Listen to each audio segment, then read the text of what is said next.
제 친구는 자기가 주도하는 연애를 하는데 항상 남자들이 맞춰주는 편이에요. 그 친구 외모가 객관적으로 엄청 예쁜 건 아니거든요. 10점 만점에 6에서 7점이라 남자애들이 얘기하더라고요. 저 또한 조건은 비슷한데요. 그런데 전 연애를 주도하지 못하고 자주 끌려다니는 편이라서 이렇게 되는 이유가 온전히 제 성격 탓인지 상담으로 명쾌한 답을 듣고 싶네요. 좋은 질문 주셨네요. 이거 제 얘기를 듣고 본인이 한번 곰곰이 잘 생각해봐야 돼요. 고민해봐야 돼. 남자애들이라고 하는 거 보니 나이가 조금 어리실 것 같은데 아닐 수도 있지만 이게 사람들이 많이 보는 예를 들어 나는 솔로 같은 프로그램 있잖아요. 거기서 보면 출연자의 행동이 좀 이상할 때 비난하는 사람들이 많거든요. 인터넷에. 그 당사자분들은 인터넷에서 그거 보고 있으면 엄청나게 스트레스 받겠지만 아무튼 근데 그 안에 있는 사람은 그게 문제라고 느끼지 못하고 발언을 한다거나 그 발언을 듣는 사람도 그 발언이 문제라고 인지 못하고 해볼래 하고 좋아하는 경우가 제 눈엔 많이 보이거든요. 이런 것과 비슷해요. 둘 사이에선 별 문제가 없을 때가 많아요. 사회성이 완전히 박살난 행동을 하지 않는 이상 이건 심하지. 그래서 질문자님이 친구분이 조금 이해가 안 되는 부분이 있으실 수도 있는데 그 사람은 개인 대 개인 간의 표현 플레이를 잘하는 거야. 그러니까 직설적으로 자기 생각이 있으면 내뱉는 거예요. 쉽게 말하면 목표가 명확한 사람끼리 아다리가 맞아서 그래요. 그래서 자기를 아는 연애를 하는 여자들이 되게 연애를 잘할 때가 굉장히 많죠. 그러니까 예를 들어 날 위한 연애를 네가 좀 해줬으면 좋겠어 하는 이기심을 약간 가지고 있는 여자가 있을 수 있잖아요. 그럼 결국엔 나는 상대방을 챙겨주는 게 너무 좋아. 이런 반대쪽 이기심으로 똘똘 뭉친 남자. 왜냐면 그것도 자기가 좋아서 하는 거니까. 아님 적어도 똘똘 뭉친 것까진 아니더라도 상당히 맞춰주는 남자. 이런 반대 성향의 남자를 이 여성분들은 대화를 통해 판단하고 잘 찾아내요. 자기를 알기 때문에. 자기한테 부합하는 사람을 열심히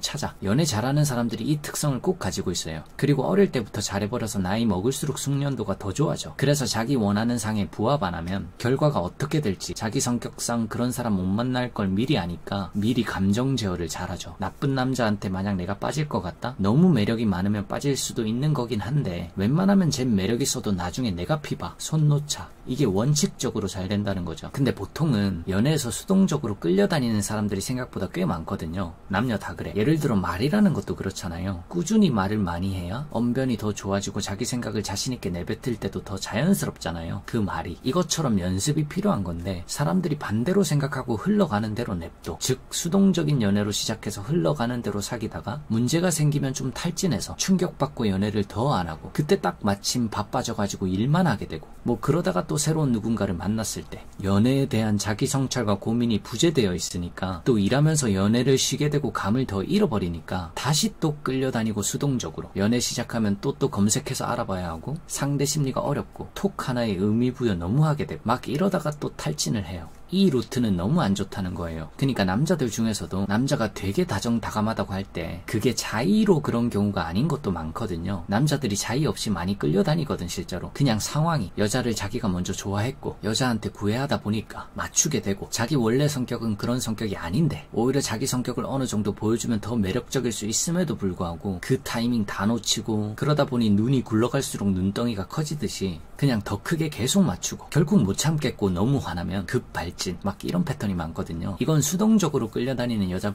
마찬가지고 이게 근데 핵심은 되게 본인 매력을 많이 떨어뜨려요. 대화를 하다 보면 이런 사람은 말 바꾸는 행태도 자주 나와요. 당연하지. 자기 생각 정리가 안 되어 있으니까. 수동적이니까. 또 매력이 떨어지지. 그러니까 이게 매력을 안 떨어뜨리려면 매력적으로 행동하고 싶으면 온전히 내가 원하는 연애 시간 날 때 고민 되게 많이 해봐야 돼요. 많이 읽기도 하고 직접 실전해서 써먹기도 해보고. 근데 이게 꼭 이기적으로 되어야 한다는 말은 아닙니다. 제 말 오해해서 들으시면 안 돼요. 그러니까 진짜 내가 원하는 연애가 상대를 되게 애정하고 되게 챙겨주고 싶어하고 나 자신의 성향이 그런 게 너무 즐겁다. 이런 점을 발견하더라도 유레카야. 이거 자기 고민이 충분히 들어가서 결과값이 도출된 거잖아요. 이것도 사실 나를 위한 연애야. 난 다른 사람 행복해하는 모습 보는 게 나한테도 오히려 내 심리에도 오히려 긍정적인 효과가 많아 하면서 정의가 내려진 거거든요. 그래서 반대로 이타적인 이런 사람들 특징은 또 뭐냐면 자기 생각 정의가 잘 내려져 있잖아. 본인이 잘해주고 나서 해줄 만큼 했다. 난 충분히 했다. 뭐 이런 기분을 느끼잖아요. 그럼 그 상대에게 미련도 없어요. 그냥 너 말고 더 좋은 사람한테 잘해주는 게 맞겠네. 넌 변화가 없네. 지켜보니까. 딱 뒤집어서 판단도 잘한다고. 그래서 생각 정리 안 되고 수동적으로 끌려다니는 게 오히려 해준 거에 대한 미련도 더 많이 남고 그 사람에 대한 분노도 훨씬 크고 내가 해준 게 얼만데 막 하면서 다음 연애의 보상 심리를 왕창 바라고 부정적인 영향을 더 많이 끼치죠. 이런 것의 전체적인 그림이 본인 남자 보는 눈, 순간순간 안목에 들어가는 거거든요, 사실. 이건 어릴수록 빨리 깨달으면 더 좋아. 깨닫고 나서 스킬 숙련도가 잘 올라가니까. 그럼 이해가 안 되는 사람 또는 이해가 안 되는 TV 프로 많은 부분이 이해가 되기 시작할 거거든요. 그리고 그런데 과몰입해서 시간 낭비할 시간에 자기 매력을 어떻게 부각시킬지 더 연구할 수 있는 시간이 생겨요. 그래서 이 점을 좀 잘 생각해 봤으면 좋겠어요, 꼭.